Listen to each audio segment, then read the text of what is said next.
What's that? I never seen red before. I'm not sure if we're live or not. I'm not sure if you could hear or not. Which one is this one?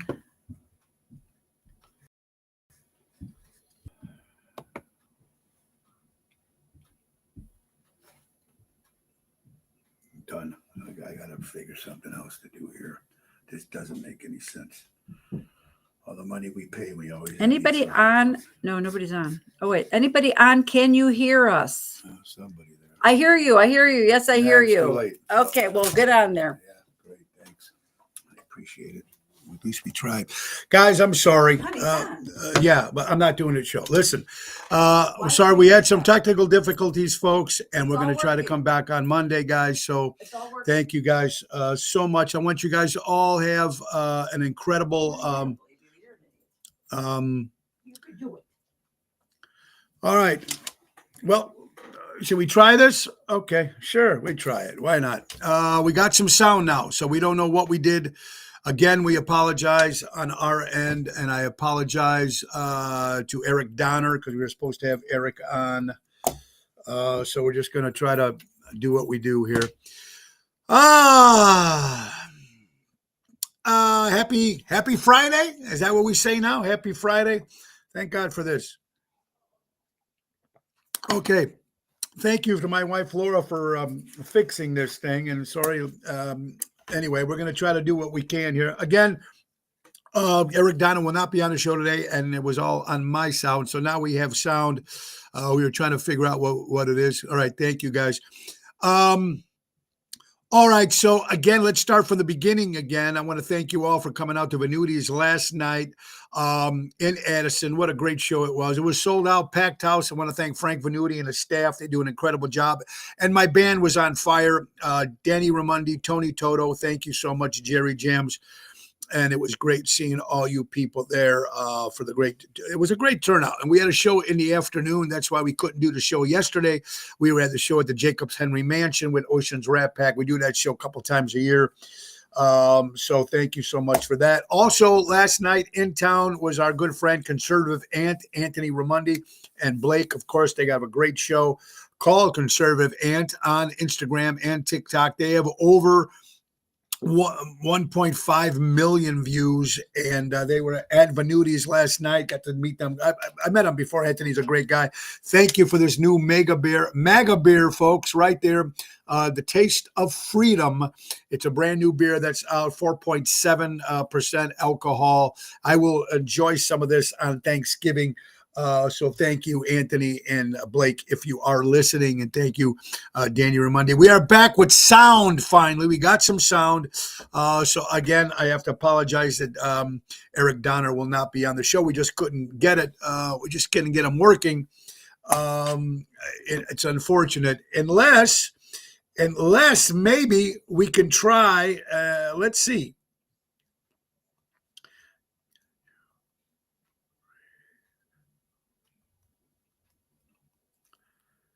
Maybe we can get him on to do the show. If we can get him on, because we told him we were going to reschedule. But if we can get him on, and if he's around, Vince Ramundi, Carol, how you doing? Albert, great seeing you guys all. Rose last night. Susan Jambroni, great seeing everybody that was there. I hate lip sync. Yeah, I know that too. We'll see if he can get on. We said we are going to reschedule, but we might still, if he's still around, he might be able to hop on. And that anyway, so. Great crowd last night. I want to thank tonight we'll be at Chicago Prime Steakhouse in Schaumburg with Professor Daryl Armenstad. There's my friend Greg, folks. When it's talking about great Italian food, talk about Taverna on Division, folks. And great place to be. You know, in the summer, it's voted the #1 patio outside. In the winter, it's fantastic. And they got the joint next door. So it's great. Ladies and gentlemen, look what just popped in. We might be able to get this to work now. Hold on. Stay where you are. We are going to try to bring Eric in. Hopefully we can get him in. Let's see. Push the button here and get him on here. All right. Hold it. Hold it. Fingers crossed. Fingers crossed. Are you there? Hold on. Are you there? I can hear Can you. you hear me? I can hear I you. can hear you. Oh, I got you. what- You got it. God, you know what? Oh, I thank my wife Laura for putting it together because it's crazy, man. You know, you do this 5 days a week, and you figure you're in some of this shit, but you know what? You never know with right. technology these days. Eric, listen, Sorry. sorry for your. I'm glad you got to pop back. At least you didn't leave the house. You were there. Eric Don is joining us, folks, and we're just going to do it. Eric's going to stay on the show. We're just going to talk about him for the next whatever. What do we got left? Yeah, we still got about 30, 40 minutes here. So, Eric, first of all, thank you for joining us, folks. We appreciate it very much. Me, man. I've been excited to be on, so I'm glad we got the audio back, and we're good. We're good. Again, we're brought to you by Ace Hardware. Ace is the place. Buy local, shop local, folks. Neighbors before with their neighborhoods. And let's just get one more sponsor out of the way. We did Ace already. Let's get one more sponsor. We have the Chicago Music Cruise coming up, folks. Let's not forget there, January 17th to January 24th. We will be on the MSC World America, Seventh Heaven, and Tony Ocean and the main event band. It's the third cruise we're doing at NTD Vacation. So go to ChicagoMusicCruise.com, put in Tony Ocean, or give Mary a call at NTD Vacation, 630-688-1725, and join Tony Ocean and Seventh Heaven for the third time, this time on a brand new ship, NTD Vacations on the MSC World America, Miami, Honduras, Costa Maya, Cozumel, and Ocean Cay, January 17th to January 24th. All right, Eric, man, I'm looking at your, first of all, you know, your father, of course, great Raul Donner. I mean, wow. Right? I mean, he influenced so many people. Like you said, John Lennon, Led Zeppelin, and so much more. One of the questions I was going to ask you, let's start real simple. Where were you born, brother? Chicago. Born Chicago, and we shortly after we moved, I really grew up in River Forest. Okay.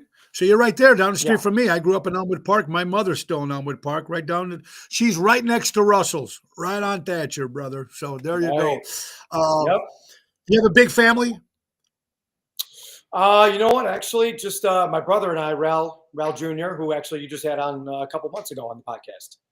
So the two boys. But yeah, I mean, lots of cousins and stuff like that. And on my wife's side, we've got a really big family. A lot of them are in Wisconsin, Iowa.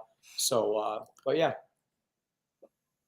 Very, very cool. Now, obviously, pardon me, I got a pretty decent family. You know, on my side, there's not too many. Everybody's on my wife's side. Most of my family's all in Italy. So I just have my mom and my sister here. But growing up, and I asked this to everybody, Eric, obviously your father was your influence. Is that the first person who influenced you, or was it somebody else that maybe your first record you heard? You know, it was my dad, and it was you know, the oldie stuff. But my first, you know, probably true love as a band when I got old enough to, you know, probably 5, 6, 7 years old was Kiss. Actually, Kiss was my band for forever. I mean, those my you know, my brother got me into them.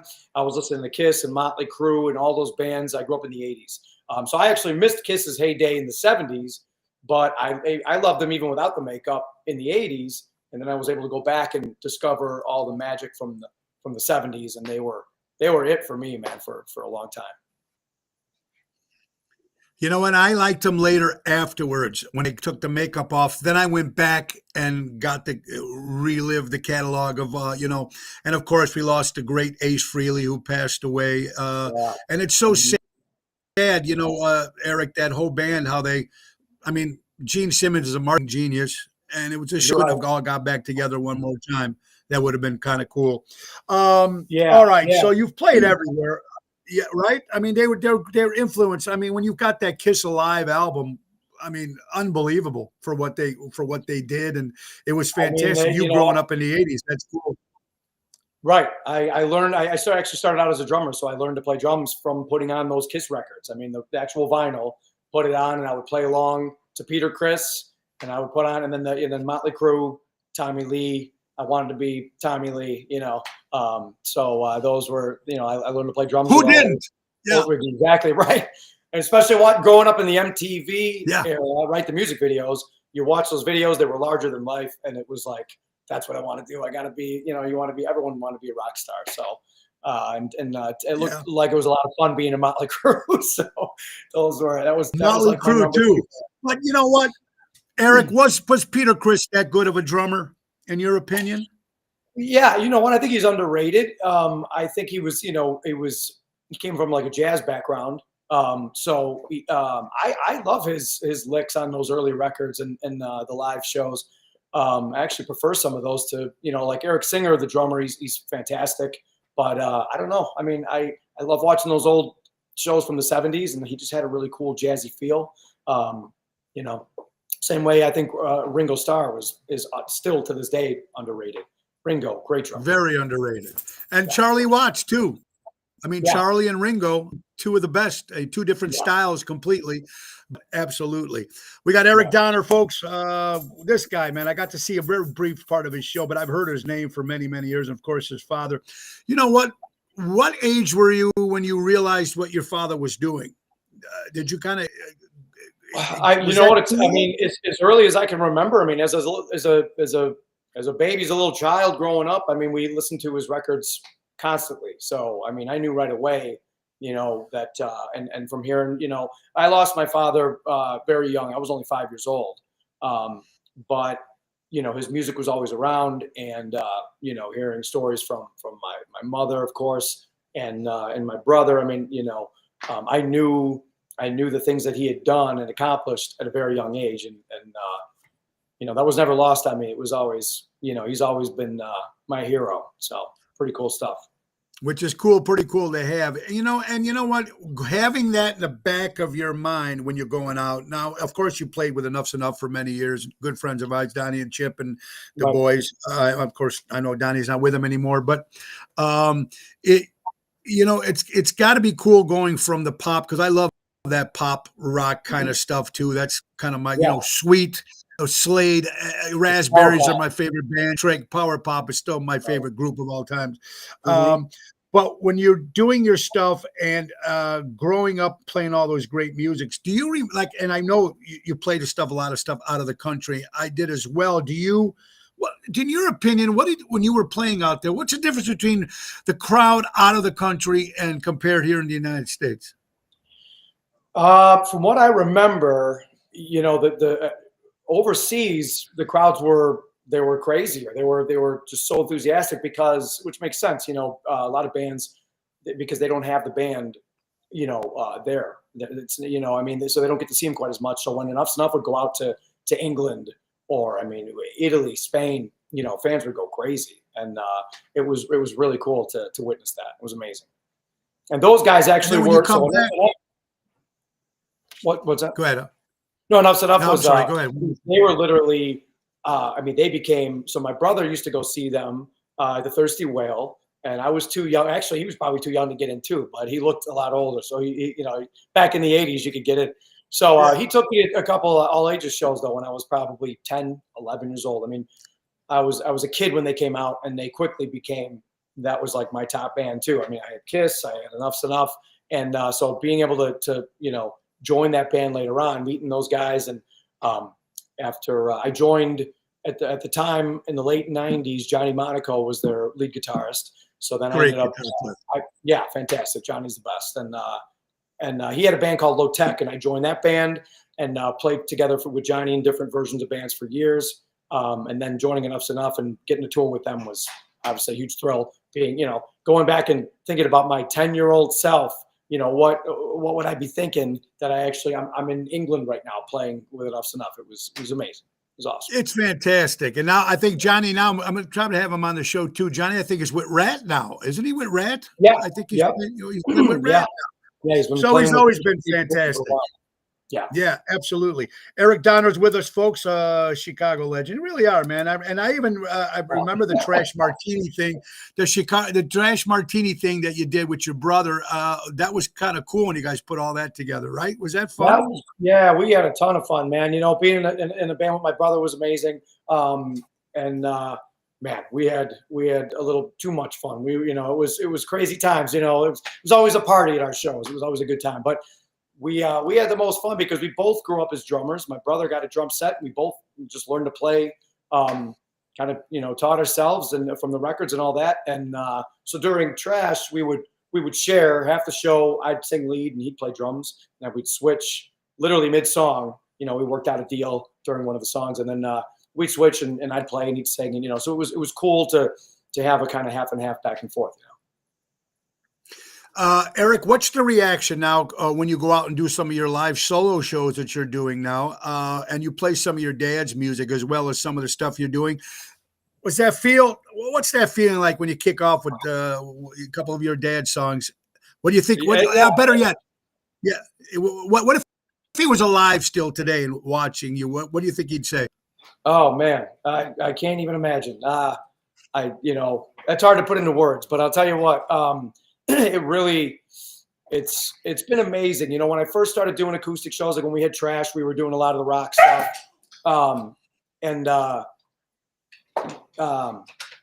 Sorry, I got my dog. Yeah, don't worry about it.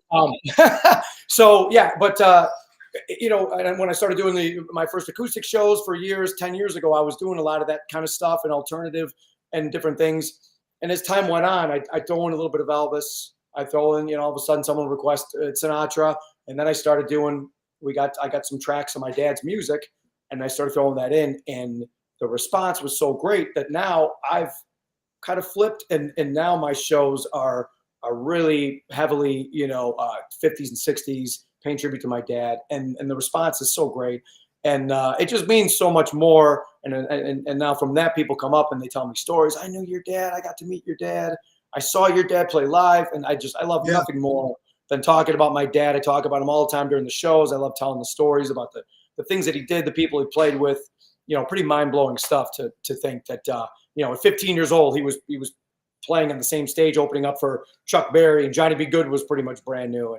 And Jerry Lee Lewis with Great Balls of Fire and Buddy Holly and things like that, and I even forget sometimes. I go back and I read some of there's a great bio.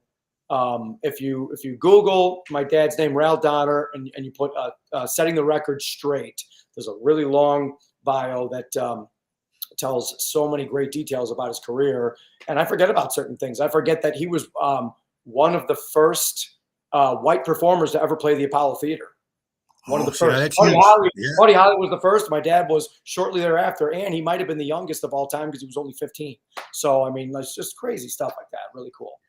You know what? And you left the drums. Was that hard for you to say, hell with the drums now? I'm going to try. Right? That had to be a little. Now you're the back of the show. Now you're the front of the show. Well, that's why Trash was great, because we got to switch. So I got a taste of both. It was the best of both worlds. I got to go up there and and rock out in front and sing the songs. And then I got to go still half the show, hit those drums, and which was a thrill. And then even after Trash left or ended, I should say. Then I rejoined Enough's Enough for a second stint. And so even though I was doing my own solo shows and singing and doing my acoustic thing or whatever, I would go out and do shows with Enough's Enough and still play drums. So I still had that going.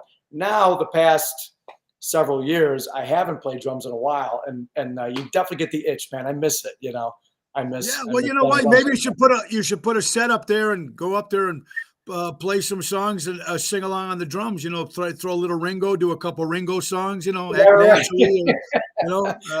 is, it would be cool to do. Cool. Eric Donner's with us, folks, and the history that you got is unbelievable. Even with your father, with the stuff and some of the people he influenced, like you said, with Led Zeppelin and John Lennon, and I mean, the songs that you pick. When you change your songs, how did you pick which songs you want to do? If no one's seen you live, what would you recommend? I mean, what would you say your show is like? We know Elvis, we know Johnny Cash, we know that kind of stuff. But what else would people be interested? So some of my other favorites, obviously, I love, I pay tribute to my dad, tell the stories. But some of my favorites are Sam Cooke is one of my all-time favorites. Me too. Another Chicago guy, Sam Cooke, the best, and Dion. I mean, there's nobody cooler than Dion. I do a ton of Dion during the show, but I love Sam Cooke. I love going back and doing, the early stuff from Buddy Holly and Jerry Lee Lewis, all the way to, I'm a huge Beatles guy. I love the Beatles. In fact, I'm taking, for the very first time, I get to take my wife and all my kids on Monday. We're going to see McCartney at the United Center, so I'm super fired up about that. And, Oh yeah, he's only one left, him and Ringo's doing his all-star thing, which is very Right. cool as well. Yeah, that's fun. The Beatles, though, and being a drummer, I asked this to many drummers that I had on the show. Okay, Eric, since you were a drummer at one time, would the Beatles became as big as they are if Pete Best was their drummer and not Ringo? Man, that's a tough question. I'd probably still say yes, but it wouldn't have been the same. Not even close. I mean, they wouldn't have had the same charm.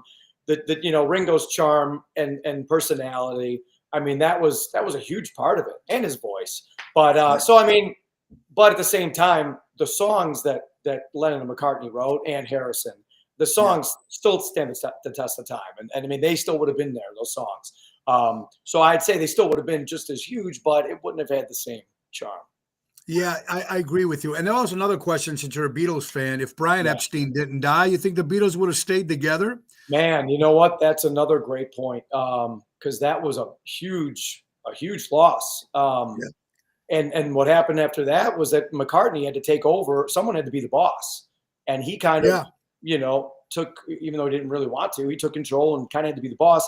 And then the other guys start resenting him for that. And, and then the rest is and the very first worst. I mean, the first thing. I mean, everything the Beatles did was gold, except when McCartney's project, that Magical Mystery Tour, was not a big success. So but I think if they might have separated and then maybe did some solo records and come back together again, if Brian was still there, because when they stopped touring, they said that Brian didn't have anything to do anymore. Right. Yeah. I mean, who knows? I know, like John and George and Ringo got together and recorded a bunch, but the four of them getting back together. And I hear stories, once in a while you hear a story about how it almost happened. It was pretty close to happening. And, so, man, what could have been? But losing Lennon at only 40 years old is. It was horrible, Eric. And you know what? I agree with you. And I think if John was still alive, I think he would have been part of that anthology. Yeah. And they did that. I think they would have been kind of very interesting. Yeah, Eric Donner. Yeah, with the music that you do, I know you're a big Elvis guy, Johnny Cash. I mean, you have to think about those legends. I mean, we talked to Beatles, obviously, Elvis, obviously, Johnny Cash, Sam Cooke, Dion. When the younger people want to come and see you, or music in general, you've seen music change so much between. I stopped listening to music when the 80s were done and grunge took over. When grunge took over, I stopped listening to the radio. Right. I didn't get it. Yeah. Why do you think this music was a shock to all of us? I think everybody that grew up in, the generations before, it was. Well, you remember when punk came out, when the Ramones first came out, and the Clash came out, and the Pistols came out. I love the Ramones. I love all that punk stuff. I thought it was great. Power punk, whatever it was. But that music that you play is endless. Why do you think that music is still so strong? Even the stuff that I do, 60s, 70s, Sinatra. Why? I mean, simply put, I'd say if you've got a good hook, I mean, those songs had such great hooks and melodies. And a lot of them are, a lot of that music, especially in the 80s or in the 50s, the music was so happy and upbeat. The 80s, same thing. People love the 80s. The music was happy. But if you've got a good hook and you can write a melody that sticks in, you know what I mean? Like, because a lot of that grunge stuff, it was cool, but it wasn't hooky like, stuff from the 80s or from the 70s. So, that's the music that stays with everybody. I think so, too. And there's still this fascination with Elvis Presley. I've been to Nashville a few times. Pretty good. I mean, it's amazing. I mean, I don't even think he knew how good he was. I mean, I was a fan. I wasn't a big fan. Okay. But I was a fan of Elvis, and I liked mostly his B records than his hits, because he had some good B stuff as well. But I mean, it's just amazing like the Sinatra and the Elvis and people. I mean, you're never going to have groups like that anymore. Never. Exactly. And that's another reason why, me and my brother, the same, he does, a great show. Everybody out there, RalDonnerJr.com, go to Ral's website to find his dates. But you know, we're keeping the music alive. You're doing the same, and you know, and that's what it's all about, man. That's why there's nothing cooler than at a show when you get like a 20-something-year-old come up and they request a Buddy Holly song or Jerry Lee Lewis or whatever. I mean, everybody loves Elvis, but when someone comes up and says, "Can you play Sam Cooke?" I mean, that makes my night. I love it. I love it, and it's just so cool to when you give me people go, do you do some Sam Cooke? And we do, of course, and then you know, Del Shannon was another one who was fantastic too. I mean, if you go back to all those great songs. Eric, now you're doing solo stuff, and do you like it? Obviously, everybody likes it better when you have a band behind you, but the solo stuff, you gotta like that too. I mean, you gotta, because it's all you. Everybody's just watching you with everything. Right? I mean, you can't let the guitar player do a lead or a drum solo, you know? Was that hard to get used to? Maybe a little in the beginning, but I think maybe the way I did it might have worked out well. Because again, when I started doing them, I was doing more like the laid back, maybe sitting on a stool, playing, you know, kind of like Beatles tunes and stuff like that. So you're kind of, sometimes you're a little bit in the background. You know, might have been nervous a little bit, but I think I worked my way into now doing the full show, all eyes on me, moving a little bit more, kind of dancing on stage and getting into it. And, you know, so I've been doing it, you know, for so long now that, you know, you still get the nerves of before a show, but that means that, you know, you're excited, right? And you still love doing it. And it's good. Yeah. And you still love to do it. But I mean, there's nothing like playing in a full band, which is always great. And, but, you know, I decided a long time ago that, yeah, I've had, you know, we've all had many jobs throughout our lives, and I didn't really love any of them. I knew I loved music, and I knew this is what I wanted to do. And I tried many different avenues. I've been in many different bands, and you know, I met the love of my life when I was 20 years old, and I knew we were going to get married and have a family. So I ended up leaving, you know, enough's enough to get married and have a family and stuff like that. So. And I made, you know, I would never change a thing. I made absolutely the right decision. So that being said, you know, doing the solo shows it's a great way to support my family. You know, choosing that over trying to be the rock star and going on tour in a band or whatever. I still get, you know, great gratification from doing a solo show and making people happy. And I'm telling you, it's gotten better and better ever since I started doing all the 50s and 60s and paying tribute to my dad. It's, you know, it's really special. It's awesome. You kind of found your niche, and which was very interesting what you said. We've all tried to hit that record deal.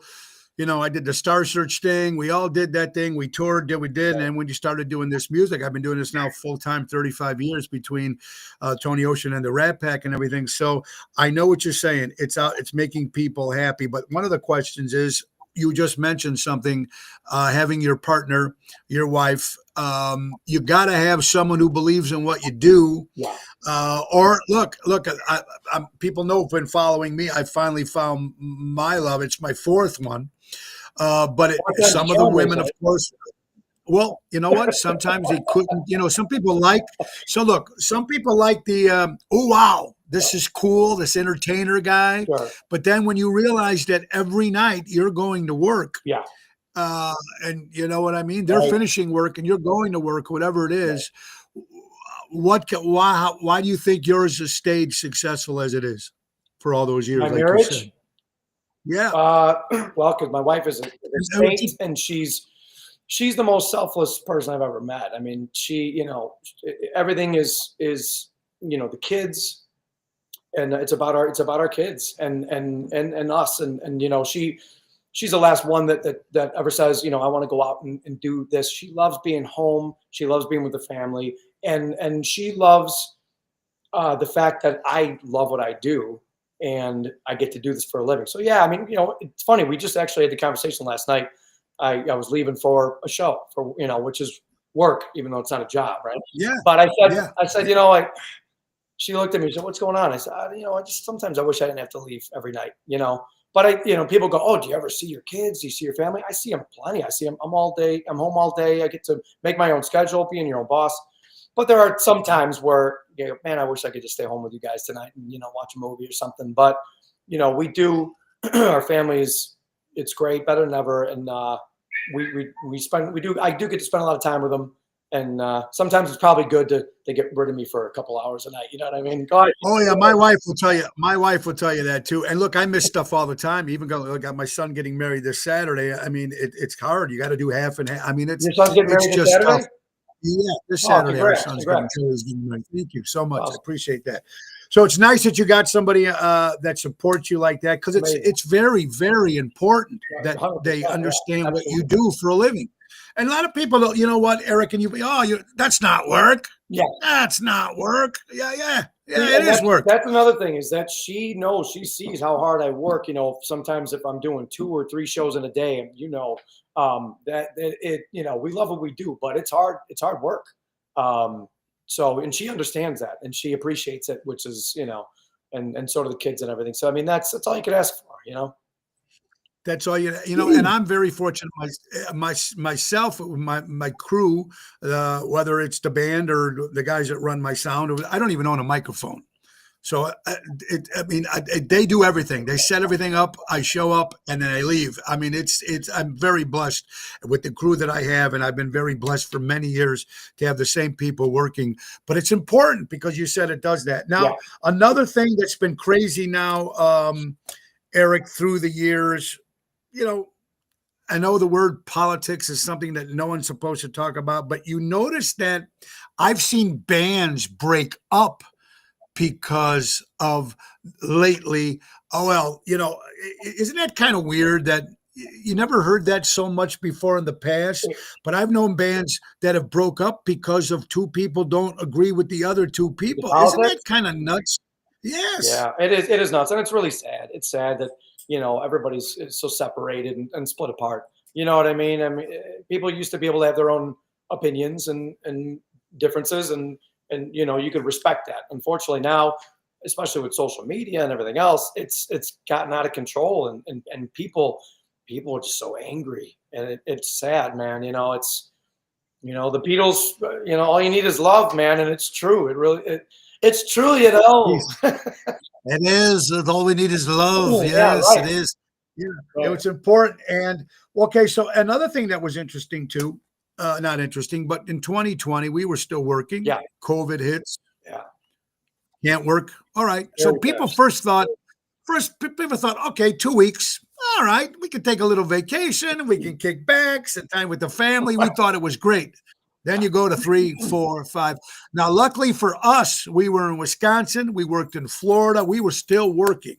And some of the places didn't close. But what was your whole thought on that, Eric, when you first found out? Man, Wow. scary, Right? right? So, excuse me. Yeah. We had literally just bought a brand new house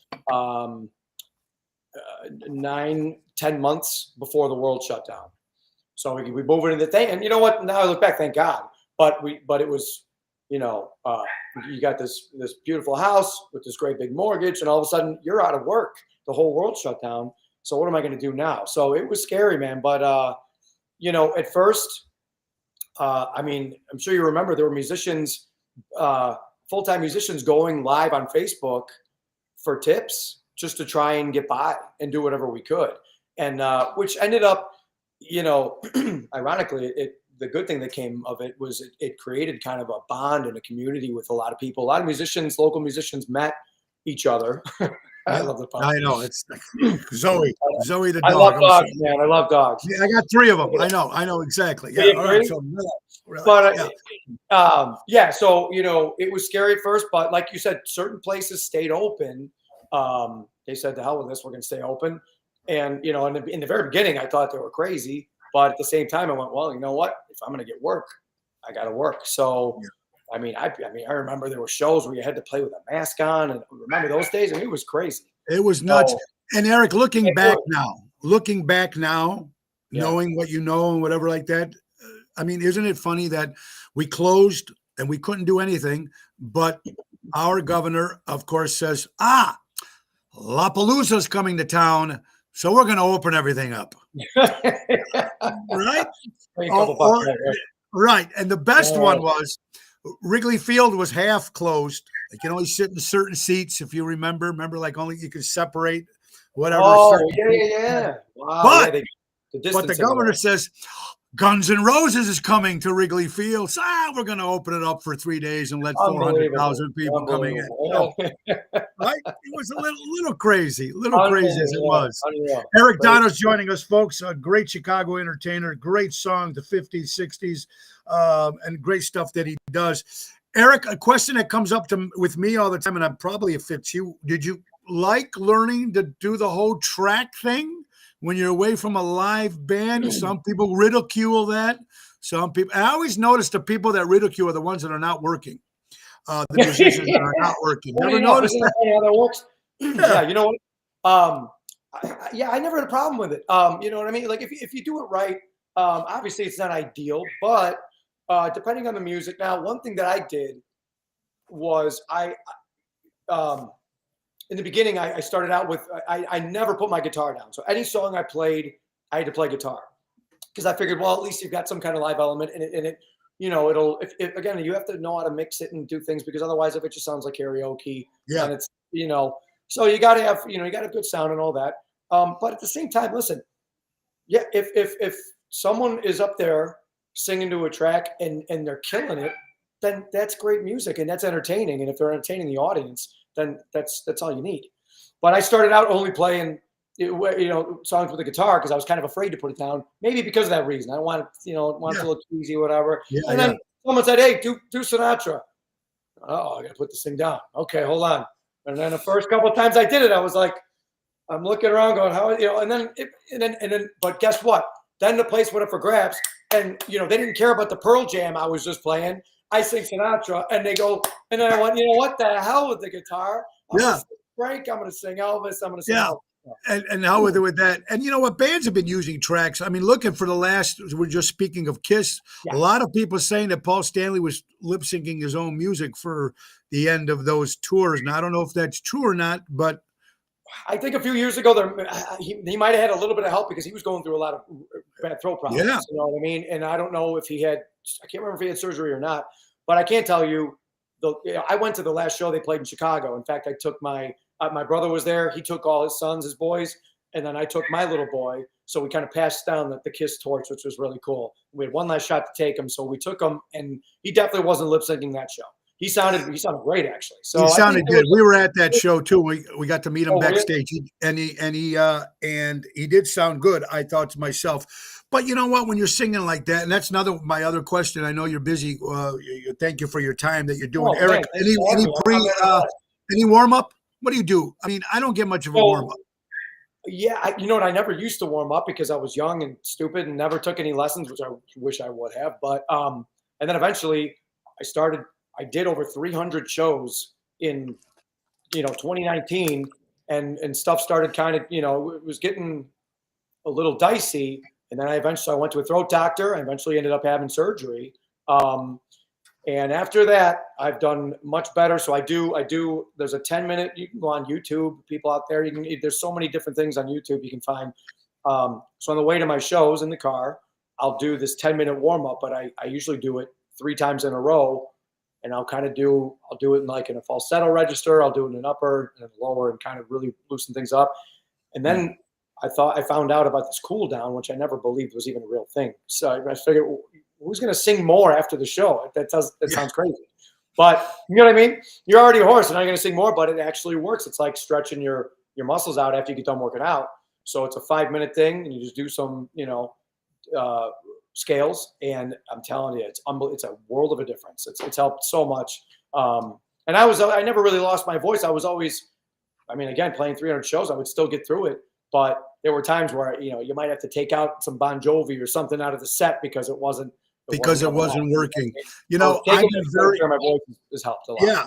I've been very fortunate. I lost my voice maybe 12 times in 35 years for a couple of days here and there. I did lose it last year, but then when they told me it was the Jack Daniels, and they told me it was the spicy food that I eat every day.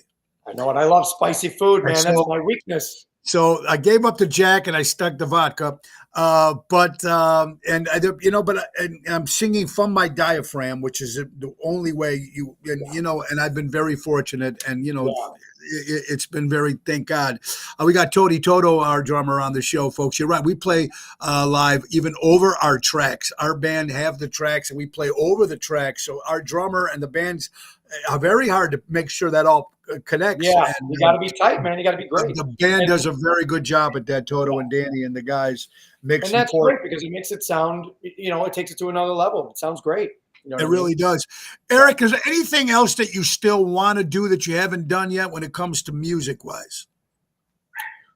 You know what? I mean, my brother and I have talked for a long time, and eventually, I'm sure it'll happen down the road. But it would always be a thrill to put together a really big, just a large band and do the oldie stuff and pay tribute to our dad, have a whole horn section and the whole deal. That would probably be the ultimate. I mean, I've gotten to play a lot of cool shows, but it would be fun to go up there and really do a really cool, oldie show like that with a huge full band. That would be kind of cool. And then, have pictures, like a nice video screen behind of some of your features of your dad and stuff like that. Right. That would be very, very sharp to do. This is great stuff talking to you. One last thing now, do you write any of your own material? Yeah, you know what? I haven't in a long time because, so busy doing this. But I've written stuff in the past. I actually, I was, so in my early 20s, that was when the the pop punk explosion happened. Blink-182 and all these cool bands like Lit and things like that. So I was writing, kind of a lot of pop punk, kind of power pop stuff like that. But I haven't in a while because just been busy, doing this thing and working hard, for the family. And you know what? Some of those original songs you might be able to sprinkle into your show, and I think people would still enjoy it. What I mean? Yeah. I mean, that'd be fun. My brother tried to. We were gonna do a couple of those maybe back when we had Trash Martini would have been the perfect time. And for whatever reason, I don't know. I didn't think it was gonna work. And now I look back and I think we should have done it. So yeah, you never know. You never know. You got a lot more. God willing, you have more time, and hopefully you'll put something together with your brother again. You know what, Eric? Thank you for being on the show. Thank you for what you do. Bringing, and just like you said, how we're all divided when it comes to certain bullshit. And if they come to our shows, well, sometimes, you try to make them stop thinking of maybe some bad stuff that they're going through, that we can make them laugh. Now, I have to admit, I do jump over the thing. We got in trouble with the whole Trump train instead of love train, but hey, that's just me doing what I do, but anyway, we had to throw that in every now and then. Right. But thank you for what you're doing. And first of all, if they want to book a show, how do they get a hold of Eric Donner? Go to ericdonner.com. Eric with a K, by the way. I know it's easy to mess that up because everyone spells it with a C. So it's ERIKDONNER, ericdonner.com, for all my dates and to book a show. And where are you at this weekend? Where are you at tonight and tomorrow? Yeah, so tonight I'm going to be at Moretti's in Barrington. I do a lot of the Moretti's restaurants. I've got Barrington. Yep. I was at Hoffman Estates last night. There's Morton Grove, which is a great location. They got a brand new one in the Wheeling. I'll be there in December. Every Wednesday, I'm at Zazzo's Italian restaurant in Westmont on Ogden Avenue. Oh, yeah. I'm there every Wednesday. Sure. I do a different show every Wednesday. I pay tribute to a different decade. So the first Wednesday of the month is 50s, kind of the oldie stuff. Then the second Wednesday, 60s, rock, pop, Motown. Then the third one is 70s and 80s. And then the last week I kind of, do an all request night, which is a lot of fun. We have a blast at Zazzo's every Wednesday. And then I'm going to be at Palm Court in Arlington Heights, which is another one of my all-time favorite places. It's incredible over there. Sure. I'm going to be there Friday, the 28th, Black Friday. So come out to Palm Court because amazing food. It's beautiful, and that's where I met you. You were nice enough to stop by before your show. So thank you again for doing that. Absolutely, brother. I appreciate you doing it. It was super cool. Hey, man, you do what you do, and maybe we'll have to put something together. I do something. I did a show. I just did a show a week ago at the Des Plaines Theater called Tony Ocean and Friends. And we're going to do another one. And I'd love to have you maybe involved in that. I think that would be a Incredible. lot of fun. Yeah, absolutely. We'll have a good time. Cool. Eric Donner, thank you for your time, brother. Happy Thanksgiving to you. Happy holidays to your family, and keep doing what you're doing, buddy. And like Ringo said, John Lennon, peace and love, brother. Peace and love. Peace and love. All Peace right, and brother. love. Thank you, Eric man. Donner, ladies and gentlemen, check him out, everybody, and you will definitely be happy and very enjoy some great music. Thank you, Eric. This is Ocean's Pit. Let us show about big things, folks. That's right. Let's not forget our good buddy Danny Maggi from Armando Supermarkets. Buy local, shop local, helping neighbors before they were neighborhoods. Our good friends, folks. Tonight, Chicago Prime Steakhouse. Tomorrow will be at Long Grove at the Grove Country Club with Ocean's Rat Pack. That is tomorrow, folks. Well, you know what? It's just great when you have different entertainers on. I love bringing different entertainers on. And, so because there's so many great entertainers in the Chicagoland area, it's good that everybody gets together and tries to support each other, which is very, very important. And I love it very much. A lot of good things. Let's talk about birthdays real fast. Well, let me tell you what else we got coming up on the 26th, day before Thanksgiving. We'll be at Positano's in Oak Brook on the 26th. We'll be at Villaggio on the 29th of November with the Main Event Band on the 3rd of December. Special holiday Christmas show at Rosario's in Roselle on the 3rd. On the 4th, Ocean's Rat Pack and Rick Lindy and the Wild Ones will be at the Tivoli Theater on December 4th. On December 6th, we'll be at Mad Hatters in Indianapolis on the 6th. Lyric Theater, Ocean's Rat Pack, Holiday Christmas Show, December 13th. 2 shows, one in the afternoon and one at night. That's on the 13th of December. My birthday bash on the 27th will be at Taverna on Division on Saturday, the 27th. And then that will be me and Double Tony Toto and some special guests. But the big birthday bash will also be on the 28th of December for the first time on the south side of Chicago at Jamos Mokina with the Main Event Band and Felix Greco, Louis Pipes. It's going to be a lot of fun on the 28th and they're also going to be there on the 27th. So it'll be a lot of fun. New Year's Eve will be at Avanti Banquets back home in the area, folks, on the 31st. Avanti, of course, owned by the Chicago Prime family. Very cool. Birthdays for Friday, the 21st of November. Larry King celebrating a birthday. The great old former judge, a good guy, Sam Aramonte, celebrating a birthday. Graham Parker, don't bother with the local girls. Yeah, Graham Parker, love him. Kevin Nealon, formerly of Saturday Night Live, 72 years old. Alan Shepard, one of the very first astronauts to go to the moon, celebrating. Caleb Williams, your Chicago Bears, 29, is it, or 24 years old. Frey Ray from one of the greatest movies ever, King Kong, celebrating a birthday. Mickey Mouse and Minnie Mouse, folks, November 18th, 1928. He was known as Steamboat Willie. Mickey and Minnie Mouse celebrating. Kurt Hemrick from Metallica, 63. Rachel McAdams, an actress. Rudy Sarzo, bass player for Quiet Riot, 75 years old. Kim Wilde, she's got Betty Davis eyes, 67. Megyn Kelly, happy birthday, Megan. You gotta love it, folks. Wow, man. Owen Wilson turns 57. Helen Tenuta, wherever you are. Patrick Moore, happy birthday. Linda Evans celebrating a birthday. Guys, we got to go. Remember, our son Joey and Jess is getting married tomorrow. So congratulations to Joe and Jess and another to our family. Got to keep it going. We have my other daughter, Marissa, is getting married. Nico, they're getting married in May. So we just got to keep the old family going. And again, we want to apologize for the no sound in the beginning. Thank you to my wife, Laura, for putting all that together. And we got more. We'll be back next week, folks. Remember, buy local, shop local. Our good friends from Ace Hardware. They got some great specials going on.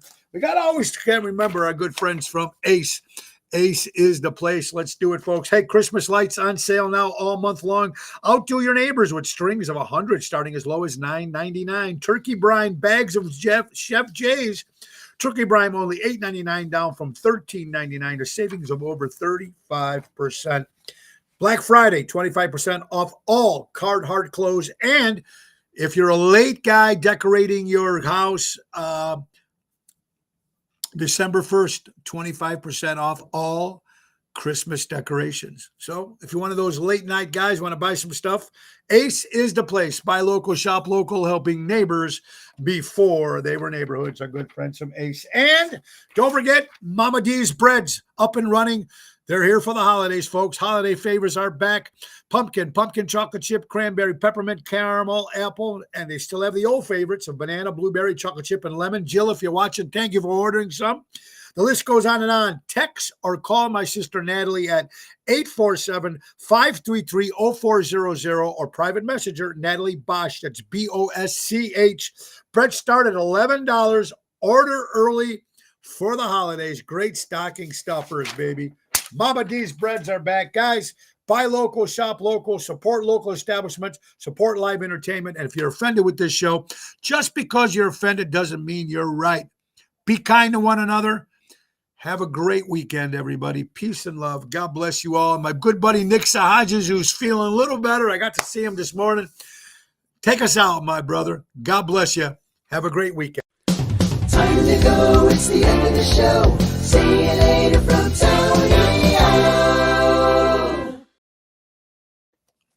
Also, we forgot to say the JRC Ace Hardware Minute weather for today, the 21st of November, folks. It's 46 degrees, 70% humidity, 1 mile an hour winds, chance of rain between 5 and 6, a 20% chance of rain.